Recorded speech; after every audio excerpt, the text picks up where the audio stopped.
कि शिरडी के साक्षात साईं बाबा, एक इंटरव्यू में हमने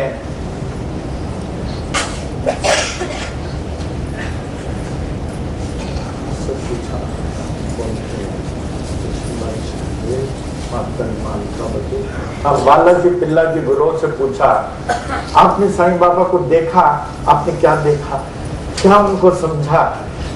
वो नाराज हो गया। क्या पूछता है? साईं बाबा लिखा है तो पूछता क्या है? साक्षात ईश्वर बाबा।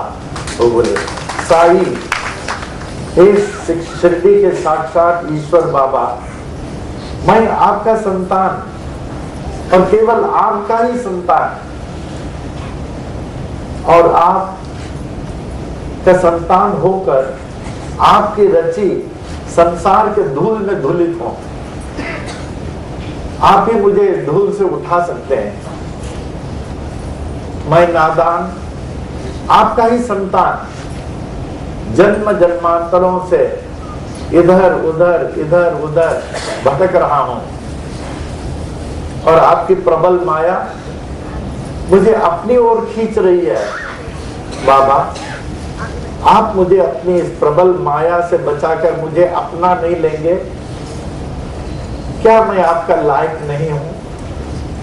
अगर नहीं भी लायक हूं तो क्या आप मुझे लायक बनाकर अपना नहीं लेंगे? हे स्वामी,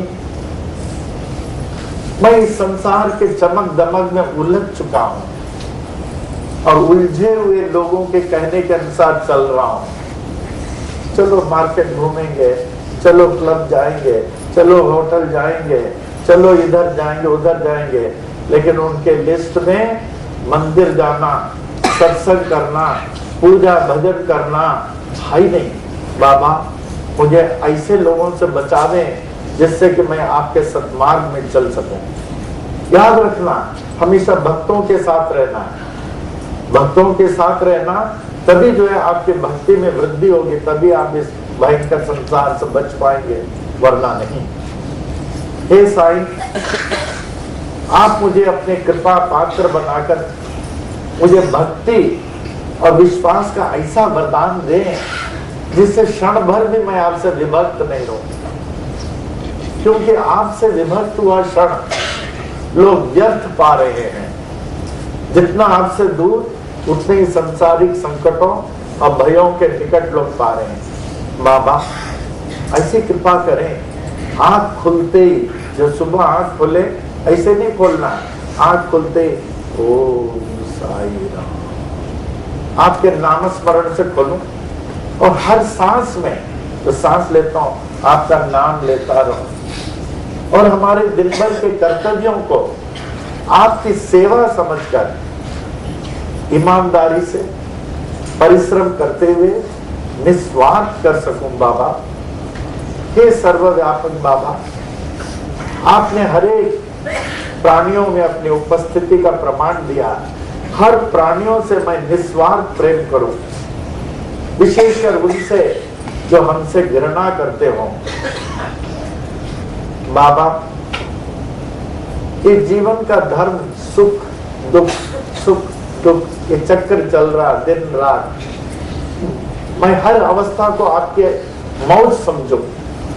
सुख को भी जैसे मैं स्वीकार करता हूं, दुख को भी मैं स्वीकार कर सकूं।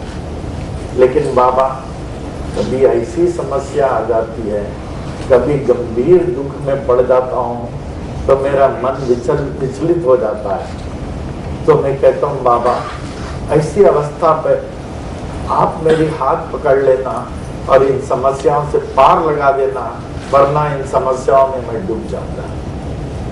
बाबा, आप मेरे केवट हैं, मैं आपके नाव में बैठ चुका हूं। इस नाव को पार लगाना आपका कर्तव्य है, आप ही हमारे केवट हैं। बाबा, हे साईं, आपकी दी हुई संपदा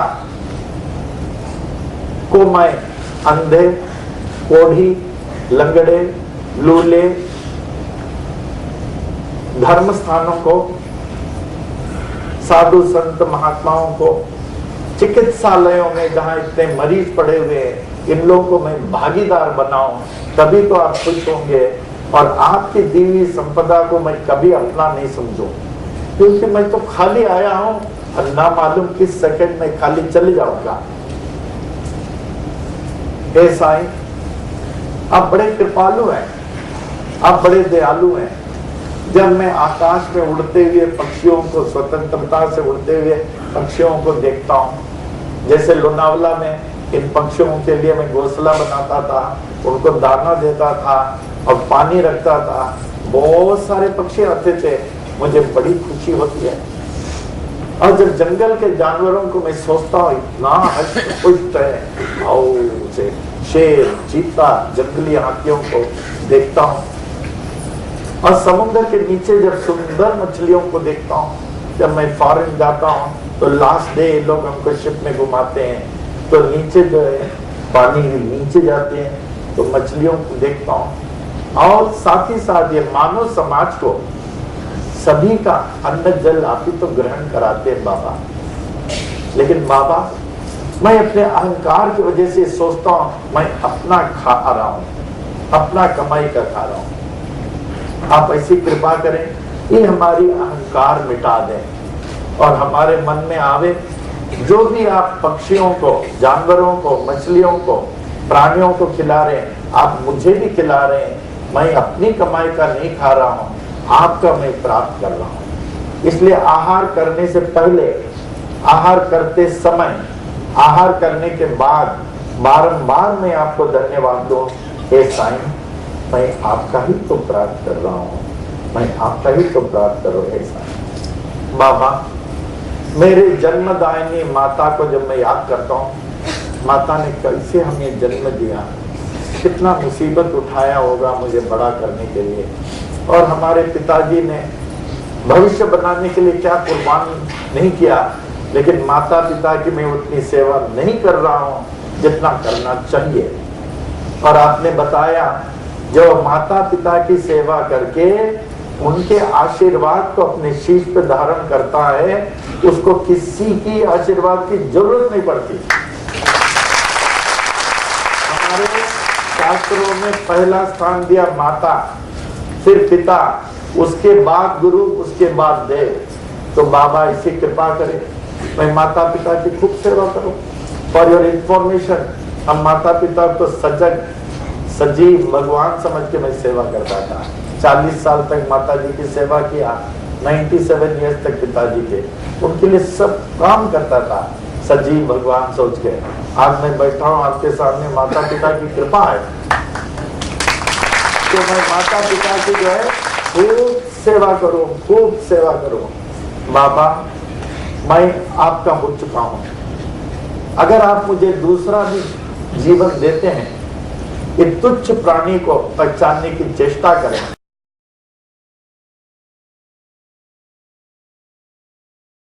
जैसे बाबा के वचनों में है,